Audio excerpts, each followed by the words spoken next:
অমাবস্যার রাত নদীর ধারে ছোট্ট গ্রাম মানবপুরে আজ কালী পূজার প্রস্তুতি চলছে। ঢাকের শব্দ, ধূপের গন্ধ আর প্রদীপের আলোয় পুরো গ্রাম যেন জীবন্ত।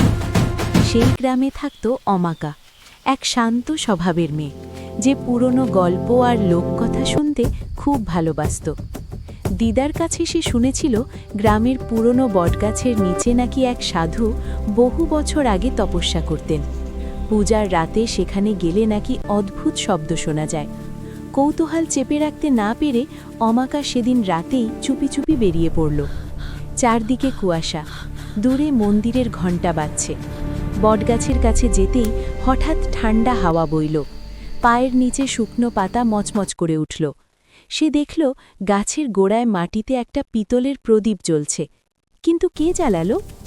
হঠাৎ কারোর মন্ত্রোচ্চারণ শোনা গেল। অমাকা কাঁপতে কাঁপতে পিছনে তাকালো, কিন্তু কেউ নেই। প্রদীপের আলোয় সে দেখতে পেল মাটিতে খোদাই করা পুরনো ত্রিশূল আর ফুল।